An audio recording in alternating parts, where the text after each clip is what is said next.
Good afternoon, friends. My name is Joy, and I'm the Youth Librarian at the Schusterman Benson branch of the Tulsa City County Library. And all month, we are celebrating archaeology and learning lots of stuff. So today, I have the great pleasure of interviewing an actual archaeologist and talking with an expert from Gilcrease Museum. So let's introduce our guests. First of all, we have Danielle Culp. She's a member of the Cherokee Nation, and she currently works as an education and program specialist at Tulsa's Gilcrease Museum. Welcome, Danielle. Hi, thank you. Our next guest is an actual archaeologist. His name is Zachary Qualls, and he's a PhD candidate in anthropology at TU. He studies how material culture affects people. So today, of course, we're going to learn about archaeology, and I have some questions for you guys so that we can learn about archaeology and what archaeologists actually do. So first off, what is archaeology? Is it the exact same thing as anthropology? So Joy, that is a great question because they're actually not exactly the same. So the archaeology as a study actually falls under anthropology. So in anthropology, we are studying people, and anthropology is the study of human societies, their cultures, and how they develop and change over time. And a great example of this is that when you're looking at people that live in a specific region, they probably have some things in common that define who they are. So I actually have a question for you and Zachary. So Joy, when you think of a drink like Dr. Pepper, what do you call that drink? I call it soda. Soda, okay. Zachary, when you think of a drink like Dr. Pepper, what do you call it? I call all soft drinks Coke. Yeah, so there's actually a lot of different things. Some people say soda, like Joy. Some people say pop. That's the word that I use. And some people call all soft drinks Coke. So depending on where you live, you have these differences that define you. And when we're looking at people groups, the study of them as a whole, that's what anthropology is. Okay, so if anthropologists study people, what kinds of questions do anthropologists ask? So that's a good question. Anthropologists that study people like to ask questions about people. And I have 3 examples that are really good questions that anthropologists ask when we're looking at different cultures. Number 1, a big one, is how did we originate as a species? Another good question is how have we changed physically and culturally over time? And a third question that's really good is how are we still changing? Okay, so now that we know a little bit about anthropology, how does archaeology fit into that picture? So as Danielle mentioned earlier, anthropology is the study of people, and archaeologists are still studying people, but we do this by looking at objects that people have made and oftentimes left behind. And another way to look at this is that anthropology is the study of people as a whole, but archaeology is the study of looking at the objects that a group of people have made and what they were used for. Why is archaeology important? So archaeology is used to study objects that people make. And when we're studying these objects, we gather all this information about them. And archaeologists use this information to understand how people used to live in other times and in other places. And when you think about archaeology, it doesn't have to be something that was thousands upon thousands of years ago. It doesn't have to be that old. It could just be something that's from your grandparents' era, or objects that are from your parents' era. And one day we'll study objects that are from our era. So earlier we talked about questions that anthropologists ask in order to learn. Are there questions that archaeologists ask as well? There are questions that archaeologists ask. Sometimes these questions are a little bit different than what maybe like a cultural anthropologist would ask. A question that an archaeologist might ask is, how did people live in the past? Maybe what did these people hunt? Maybe the clothes they wore, maybe what types of food that they ate.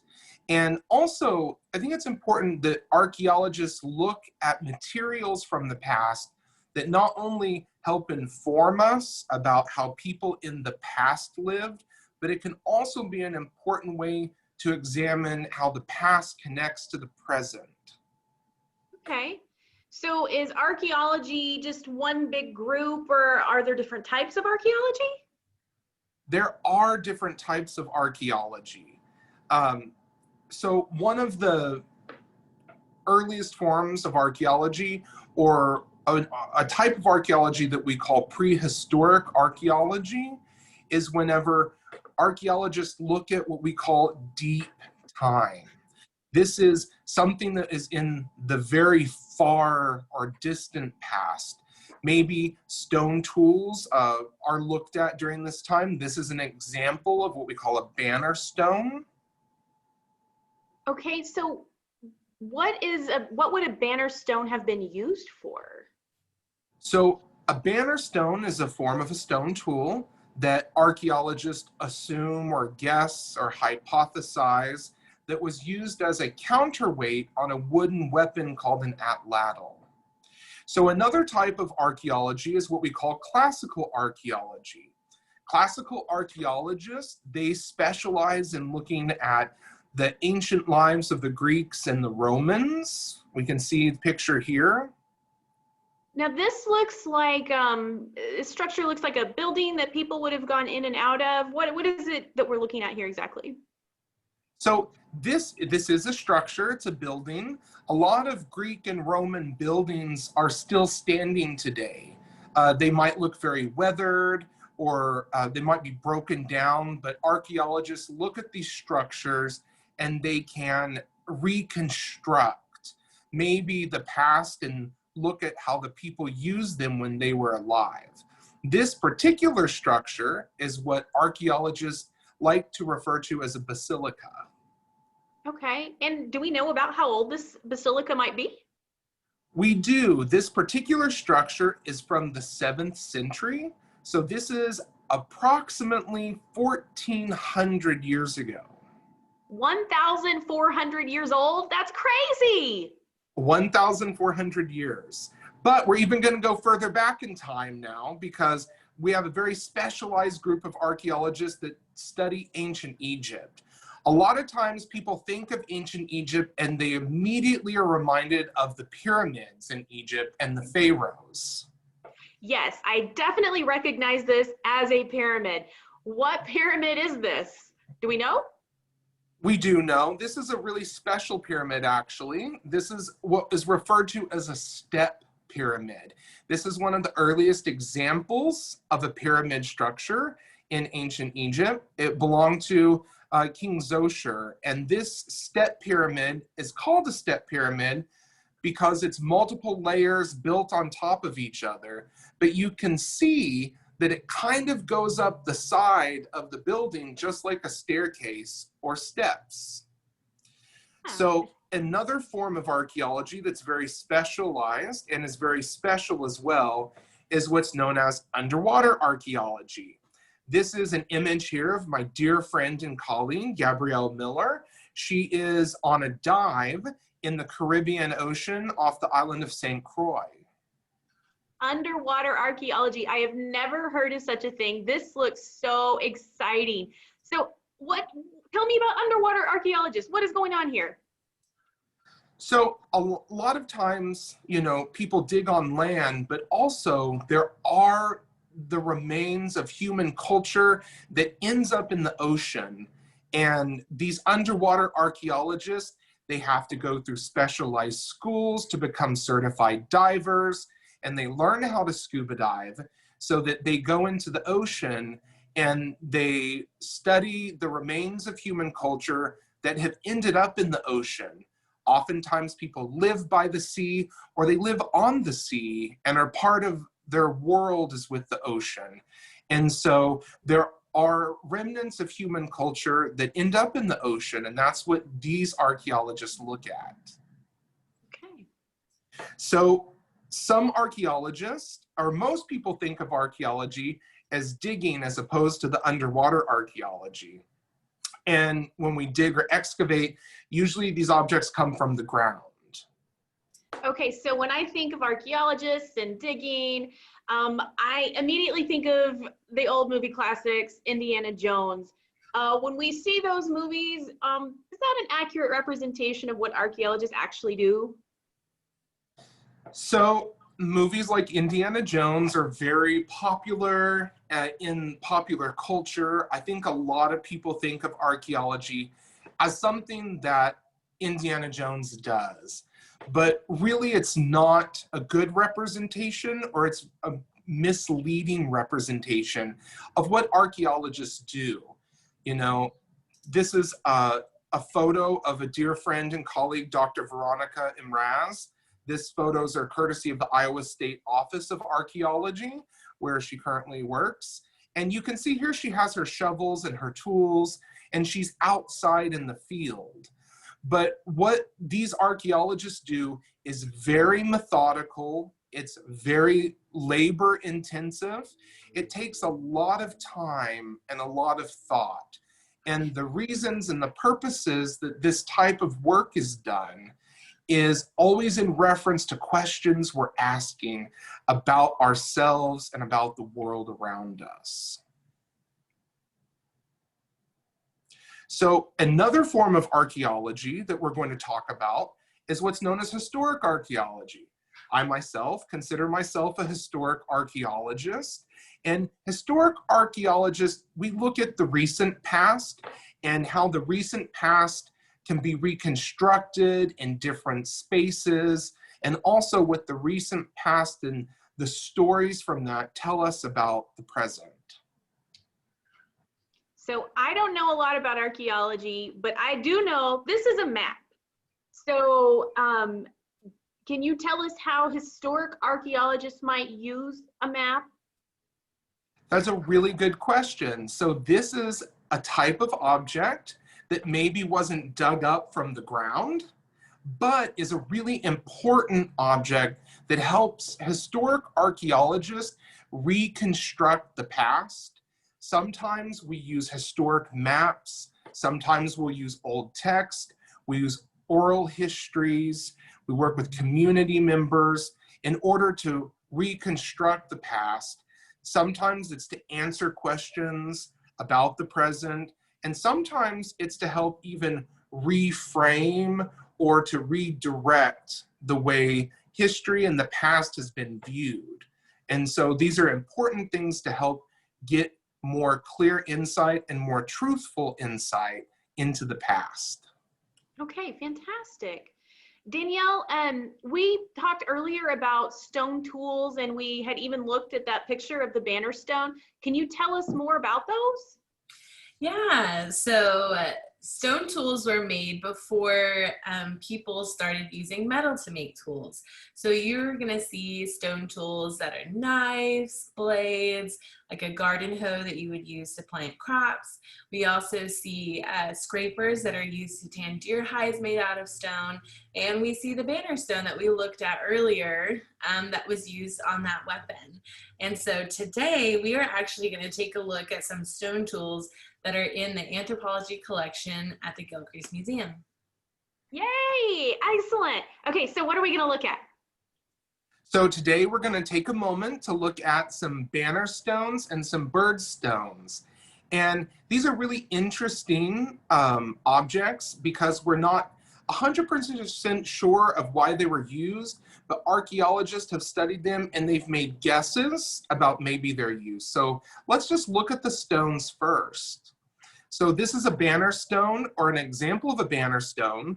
It was carved out of material that was specific to a different region where people would have lived.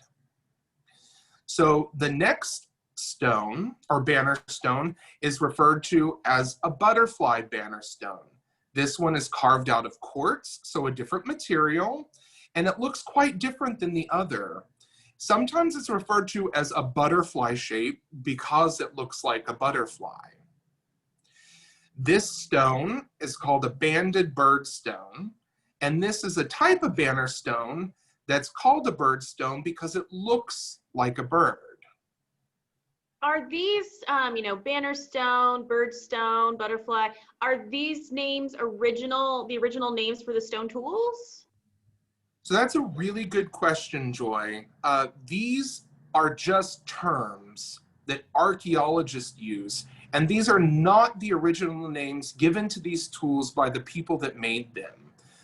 We can see here that archaeologists have used terms from nature to describe these banner stones based on just what they look like. And so this is another type of stone, an interesting one. This banner stone is made out of a different type of material called banded shale. All of the banner stones are carved from stone, but different types of stone are used based on what stone was available to that region. This is another example of a bird stone, and it looks like the other bird stones we looked at, but it's made out of a different material called banded slate. And it's called banded slate because you can see the lines that run through the stone like bands. So all of the banner stones and the bird stones that we just looked at are examples of stone tools that were used by people in North America. Archaeologists study these tools and they can only hypothesize or make educated guesses as to what they were used for. Archaeologists have suggested that these stone tools were used as counterweights on weapons called atlatls. Did you say atlatl? I've never heard of that. Can you tell me what that is? Yeah, so an atlatl is a weapon that was used by people who lived in North America to hunt really large animals like the woolly mammoth. And to take down a large animal like a woolly mammoth, you'd need a great deal of strength. And the atlatl helps you do that because it's like an extension of your arm. So we're going to take a look at how the atlatl was made and how it's used. So if you guys see here on the screen, you're going to see a drawing of an atlatl, and you'll notice that it is a long wooden stick and there's a peg on the end, and the peg is used to balance the dart and it holds it in place. And you are going to just throw this dart with the same motion that you use to throw a ball. Okay, so I'm looking at this and it looks very simple. It's a piece of wood and a dart, and that can take down a woolly mammoth that we know is going to be at least as big as an elephant. For real? Yeah, it really, and it's not a lot of effort. You're not going to be worn out. It's not super physically exerting. Just with the same effort that you use to throw a baseball, you use to throw this atlatl, and you can take down really big animals. That's amazing. So why are the banner stones that we looked at not on an atlatl? So that's a really good question. Archaeologists have suggested that the banner stones and the bird stones were used as counterweights, just like we saw in that previous image. One reason why we are not sure if the exact use was for a counterweight is because of how the different materials between wood and stone break down over time in nature. So stone tools do not break down as fast as wood does when they're in the earth or buried in the earth. So we have banner stones from thousands and thousands of years ago, but they're not connected to the atlatls because the atlatl, or the wooden implement of the weapon, would have broken down and disintegrated and decayed many years before the stone implement or the stone part of the weapon would have. But Joy, we can still see atlatls today because there are still indigenous people who make and use atlatls today. So we no longer have those huge woolly mammoths that we're hunting. Sometimes people just use the atlatl to practice recreationally, or you can even use them to hunt animals like a deer. You just have to be a good shot. So I used to work at the Cherokee Heritage Center, which is located in Tahlequah, Oklahoma. And we portray what Cherokee life looked like. And I actually had a coworker named Danny who still continues on the tradition of making atlatls and would demonstrate how to throw them at the village. Please tell me we can see how an atlatl is used. I am dying to see this. Absolutely, we can. So we are going to watch a little video clip of Danny throwing an atlatl, and you guys should be able to see it on your screen now. So over here we see my good friend Danny, and he has this atlatl, and what we're going to see is a video in slow motion. But right here, you can see that he has this wooden stick, and that's the atlatl, and he's holding that dart in place, and he's just gonna rear back and he's gonna throw it just like a baseball. Now this video is in slow motion, so it would be a lot faster in person, but let's take a look.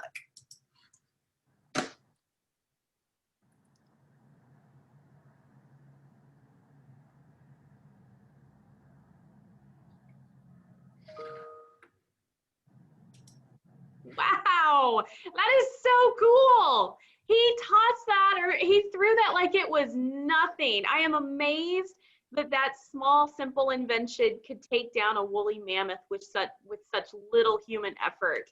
How far would that go? So it really just depends. The current world record for the atlatl throw is actually 252 yards. So if you think about that, that's 2.5 football fields long. That's crazy amazing. I'm loving that. I love looking at all of the images that you guys have provided from the Gilcrease collection, and I love hearing more about how they were used. Thank you both so much for being here. Yeah, thank you for having us. We were happy to share with you today. And I want to encourage everyone to please go check out the Gilcrease Museum's website. So we actually have a collections website where you can go and look at all the banner stones and all the bird stones that you saw today. And the website you can go to is collections.gilcrease.org, and you can see a lot of our objects. You can browse our art collection, you can browse the archive collection or the anthropology collection, which are the items that we looked at today. And on our website, you can also create your own galleries. So you can create your own login, and you can save galleries of all your favorite objects. And earlier, when we were looking at all of the banner stones and the bird stones, it's actually one of my galleries that you can find at collections.gilcrease.org. You can see that it's made by me. You'll be able to look at everything we looked at today, and you can also search other galleries and save your favorite things, just like I've done here. So I can make a collection of just the stuff that I want to look at over and over again? Absolutely. Oh, that's so cool. I love it. Yay. Thank you both so much for being here. One last question, Miss Danielle. Are we able to visit Gilcrease collection in person right now? Yes, the Gilcrease Museum has opened back up. If you go to our website, gilcrease.org, you can find out how to get tickets. You can also look at our new hours of operation, and we would love to see you guys in person. I love it. Thank you both again so much for being here. Zachary, our very own archaeologist who's been here with us today, and our Gilcrease Museum expert, Danielle. Thank you both again so much for helping us today and helping us learn about archaeology and anthropology and what those actually mean. And we're gonna have to find a time to go see you at Gilcrease, Miss Danielle. Thank you again so much for being here. Friends, if you have any questions, feel free to comment, and we're going to monitor those questions and answer those as we are able. If you want more information, or you're more interested in the archaeologist events that we have going on, visit tulsalibrary.org and check out our Kids Read page.